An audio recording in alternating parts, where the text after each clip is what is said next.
ये कथा है हमारे वैदिक इतिहास की एक महान स्त्री की, जिसने अपने चारित्र्य और पतिव्रता धर्म से भगवान श्री हरि को तो प्रसन्न कर लिया, अभी तो उसके साथ साथ आज उस स्त्री के नाम से हम इस एकादशी का पालन भी करते हैं।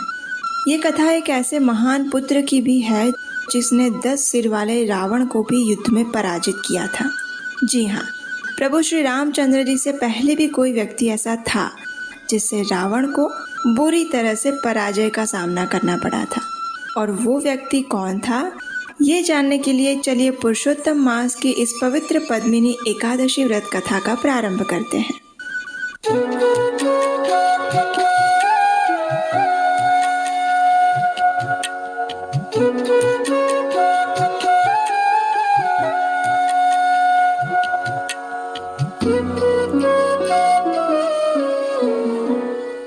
हरे कृष्णा।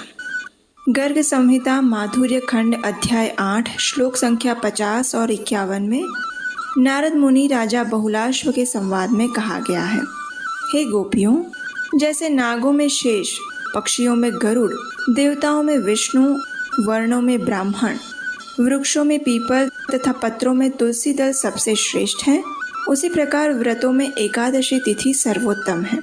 और ऐसे ही परम पावनी एकादशी तिथि यानी पद्मिनी एकादशी, ये तिथि विशेष इसलिए भी है क्योंकि ये भगवान को प्रिय और अति दुर्लभ ऐसे पुरुषोत्तम मास में आ रही है। तो चलिए अधिक मास के शुक्ल पक्ष में आने वाली इस पद्मिनी एकादशी व्रत कथा का श्रवण करते हैं। लेकिन ध्यान से सुनिएगा, क्योंकि आज एक कथा के अंदर दूसरी और दूसरी कथा के अंदर तीसरी कथा आने वाली है, तो कहीं आप उलझन में ना पड़ जाएं। इसलिए ध्यान से और धैर्य से अंत तक इस पद्मिनी एकादशी कथा को सुनिएगा। एक समय युधिष्ठिर महाराज ने भगवान श्री कृष्ण से पूछा, हे जनार्दन, अधिक मास के शुक्ल पक्ष में कौन सी एकादशी आती है? इस अत्यंत दुर्लभ और परम कल्याणकारी एकादशी का योग्य रूप से पालन कैसे किया जाए, कृपया आप इस विषय में बताएं। युधिष्ठिर महाराज का प्रश्न सुनकर भगवान श्री कृष्ण ने उत्तर दिया, हे राजन, अधिक मास के शुक्ल पक्ष में आने वाली एकादशी है पद्मिनी एकादशी। यह अत्यंत कल्याणकारी और पवित्र एकादशी है। जो व्यक्ति पूर्ण निष्ठा और श्रद्धा से इसका पालन करता है, वह निश्चित रूप से मृत्यु के बाद मेरे धाम वापस लौटता है। और यहाँ तक कि चतुर्मुख वाले ब्रह्मा जी भी इस एकादशी का संपूर्ण गुणगान नहीं कर पाते। हे अनघ, अब मैं तुम्हें वो पौराणिक कथा सुनाता हूँ जो एक समय पुलस्त्य ऋषि ने नारद मुनि को सुनाई थी। इतना कहकर भगवान श्री कृष्ण ने पुलस्त्य ऋषि द्वारा सुनाई गई कथा कहना प्रारंभ किया। एक दिन ऋषि पुलस्त्य और नारद मुनि के बीच संवाद हो रहा था। ऐसे में पुलस्त्य ऋषि ने नारद मुनि से कहा, एक समय मैंने दशानन रावण को कृतवीर्य अर्जुन की कैद से मुक्त करवाया था। अब देखिए, ये सुनकर नारद मुनि को अत्यंत आश्चर्य हुआ और उन्होंने पूछा, हे ऋषिवर, रावण तो अत्यंत शक्तिशाली था और उसने तो इंद्र जैसे देवताओं को भी परास्त किया था, तो फिर कार्तवीर्य अर्जुन उसे कैसे परास्त कर पाए? नारद मुनि के इस प्रश्न के उत्तर में पुलत्स्य मुनि ने एक कथा कह सुनाई, जो कि इस प्रकार है। त्रेता युग में हय राजवंश में कीर्तवीर्य अर्जुन नाम का एक महान राजा हुआ था। उसकी राजधानी माहिष्मती थी और उस राजा की 1000 रानियां थीं। राजा इन सभी रानियों से एक समान प्रेम करते थे, लेकिन दुर्भाग्य से किसी भी रानी से उन्हें कोई संतान प्राप्त नहीं हो पाई थी।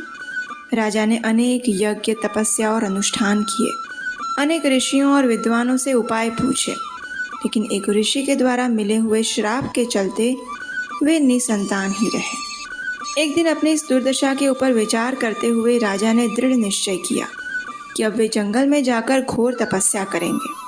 और ये सोचकर राजा ने अपना राज्य कुशल मंत्रियों को सौंप दिया और स्वयं मुनि का वेश धारण करके जंगल में तपस्या करने के लिए जाने लगे। उसी समय उनकी एक शीलवान और गुणवती रानी वहां आई। इस रानी का जन्म इक्ष्वाकु कुल में हुआ था और वह राजा हरिश्चंद्र की पुत्री थी। उसका नाम था पद्मावती।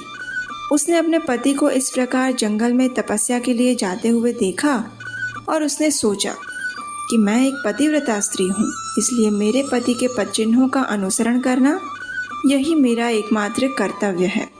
इस प्रकार सोचकर वह भी अपने राजसी आभूषण और वस्त्रों का त्याग करके राजा के साथ जंगल में चली गई। राजा कीर्तिवीर्य अर्जुन ने गंधमादन पर्वत पर पहुंचकर 10,000 सालों तक भगवान श्री विष्णु की घोर तपस्या और आराधना की, लेकिन फिर भी उसका कोई परिणाम प्राप्त नहीं हुआ। जब पद्मावती ने अपने पति को इस प्रकार कष्टमय स्थिति में इतनी तपस्या करते हुए देखा तो उसने इस समस्या का उपाय ढूंढने का निश्चय किया। इसके लिए पद्मावती सीधे सती अनसुया के पास गई। वहां जाकर उसने सती अनसुया से प्रार्थना करते हुए कहा, हे माता, मेरे प्रिय पति पिछले 10,000 सालों से भगवान श्री हरि की तपस्या कर रहे हैं, लेकिन अभी तक भगवान नारायण की उनके ऊपर कोई कृपा नहीं हुई।